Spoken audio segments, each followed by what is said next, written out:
finite state machines consist of a state register and combinational logic.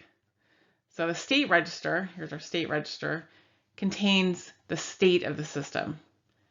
And the state of the system S, or well, we can either refer to it as current state or just simply state, is the output of the register, or what's being held, the bit or bits being held in that register. And at the next clock edge, so we can see our clock coming in here, right? We have our clock edge, our clock going like that. And at the next clock edge, at each clock edge, this next state becomes the current state. And so we are overloading this prime symbol here, and S prime with the prime after it refers to next state. S by itself refers to the current state, or just, again, we refer to that as just the state. We also use combinational logic to calculate the next state or compute what that next state should be. So CL means combinational logic. And we also use it to compute the output. And this is called the output logic. So we have two blocks of combinational logic and a state register to define what our finite state machine does.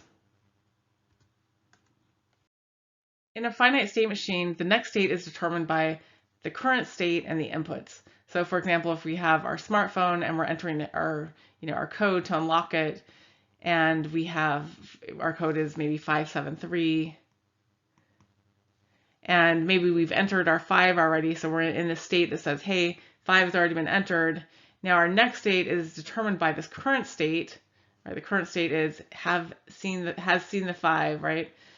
And the input. So the next input is 7, then the state will become, hey, I've seen the 5 and the 7, or the smartphone will say, seen the 5 and 7, now I'm in that state, and depends on the input. Now maybe it gets a 5, 7, and a 4. Now it says, no, I'm not going to unlock it. So it depends on the current state, perhaps we're in the received a 5 and a 7 state, and what the inputs are. So our next state, or what it does next, is determined by the current state and the inputs. There are two types of finite state machines, and they differ only in the output logic, or how the outputs are generated. So a more finite state machine, the output depends only on the current state. And so we have this picture of our Moore FSM. We have our state register in the middle, showing our current state on the output, next state on the left. And we have our next state logic, our combinational logic block, that uses the current state, or the state of the system, and the inputs to determine or calculate the next state.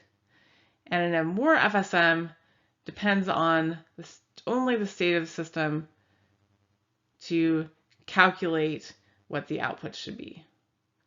So outputs are determined by the state bits, or in other words, the current state of the system.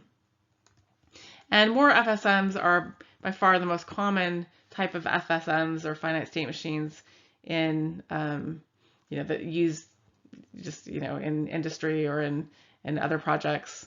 But there's also a second kind of finite state machine called a Mealy FSM, and the state calculation, or the next state calculation, is determined by the inputs and the current state, like in a Moore FSM. But the output logic differs because the output is determined by the inputs and the current state.